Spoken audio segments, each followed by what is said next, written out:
Hello everybody, it's me, welcome back, and this is another very small vlog, as you can see from the opening shot.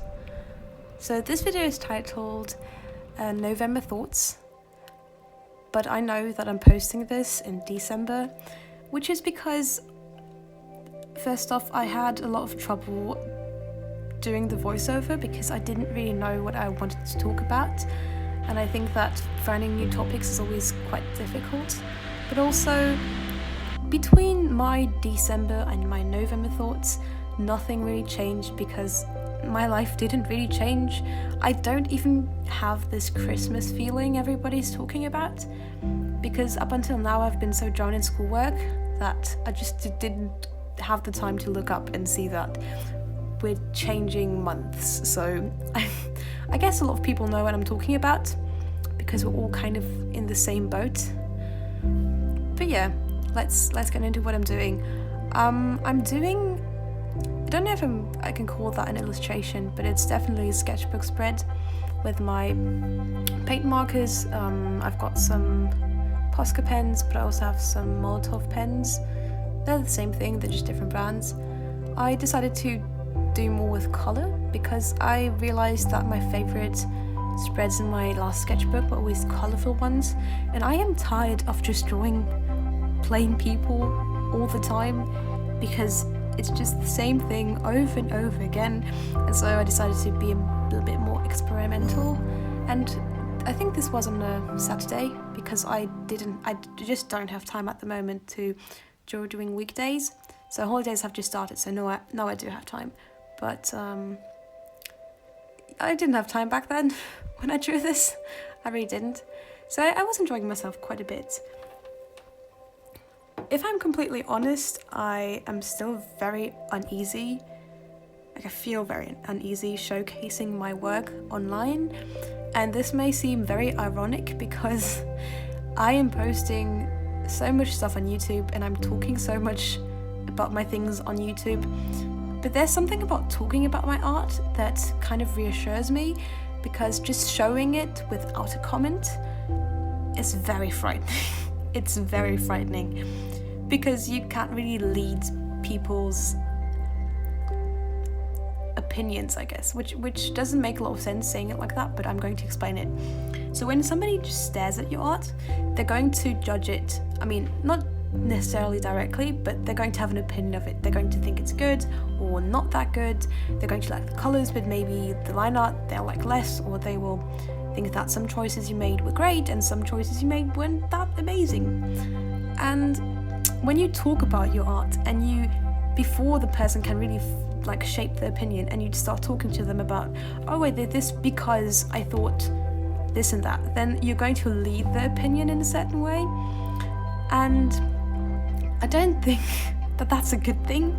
I think that starting to rambling about your art and what you're doing and why you're doing it is kind of like justifying yourself when you don't have to justify yourself at all. But that's what I do most of the time. I remember when I chose art class as a major, or like as a more intensive course, I guess, and the first exercise was to sketch someone, and then we had to put all our papers next to each other, and we had to judge them without knowing who did the drawing.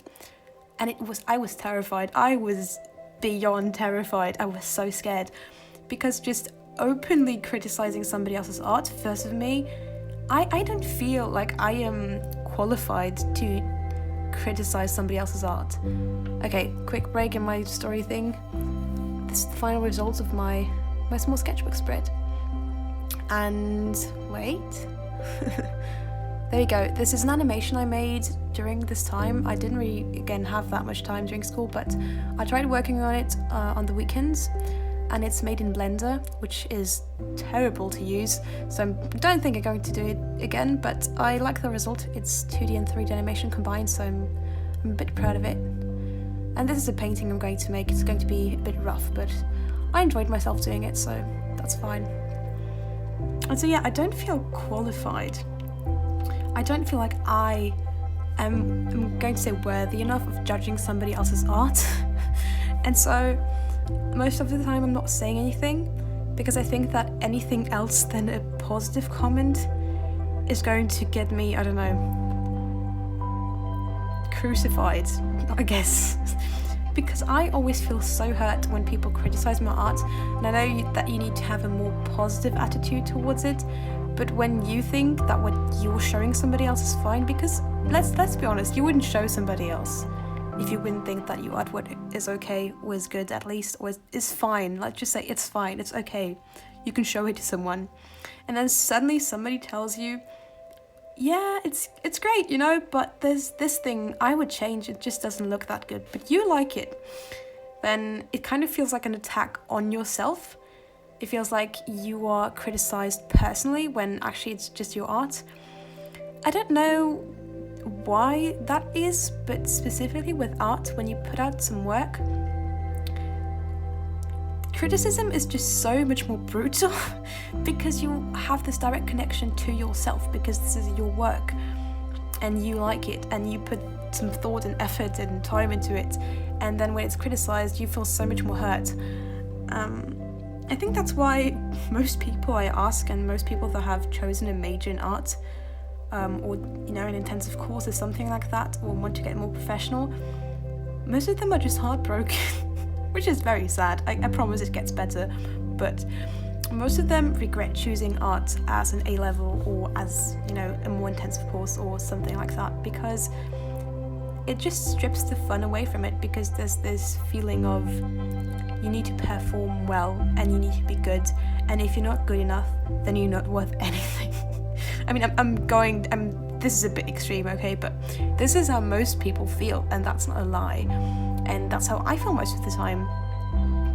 I feel, honestly, I don't feel like I am allowed to be proud of my art, because what if I'm just stupid and I don't know anything and I think it's good but it's actually terrible because I'm just not qualified enough to know if it's good. I don't feel like I can actually judge my art properly, which is really sad because it's my own work. I should be able to assess it, but I just can't. And so it's very, very, just very terrifying to put things out on the internet, because you feel like you don't even know if that's good. You don't even know what people are going to think about it, which is normal because, I mean, you can't really look into people's heads. But still, it's very frightening. And I just changed my Instagram because I was so pressured. I felt like I was kind of caught in my own box, I guess. I don't really know. Because so many people that I know from real life have been following me, and these are people that don't really care about my art. They care about me as a person, but they don't care about my work. And I have realized that there's a distinction to make, which is maybe obvious to you, but to me apparently it wasn't. Because people weren't following me because they loved my art, but they were following me because they like me. And so all of my posts weren't really interesting to these people, and I just felt like I was being annoying by putting something in their feed that they didn't really care about. And so I stopped posting, or I tried posting something that would interest people, or I would just not post anything at all. And I would be scared to share things that I loved, like, oh, look, this new movie has come out, or look, this thing has been announced, or this director decided to take this inspiration, and like all these very, I'm going to say, niche things that like people that aren't necessarily interested in art don't really know about, and people that aren't really interested in this specific corner of art, because it's another corner of a corner of a corner. It's like very specific thing that they would just not care, and then I would just be stupid and people would just be like, what's she talking about? And they would just follow me because they were polite, but not because they were actually enjoying what I was doing. And so I decided to just stop my Instagram account and just leave, because there was nothing that it was giving me. It didn't add value to my life. If anything, it took away from it. And so I decided to restart, and I decided to link it to my YouTube account, which honestly I'm still very vulnerable about, because I'm talking about like personal things, and maybe it might seem a bit cringy at times, but I think if I can't really be honest with myself and people around me, then why am I even doing this? Because I'm talking to people, I'm not talking to myself. And if people don't see it, it's not gonna help anyone. So I think I'm finished with my painting. It's a bit rough around the edges. Yeah. It's not that great. There's nothing crazy about it. It's not that nice. But I still really like it. Okay, this is where I wrap up. Thanks a lot for listening. I hope some of this made sense to you. Maybe it helped. Maybe you felt like you were going through similar things. Anyways, thanks for listening. I appreciate you looking through my channel and watching my stuff. And I hope to see you in the next video, which I don't know when I'm going to put it out, if there's even going to be a next one, but if there is, we'll see each other again. Bye!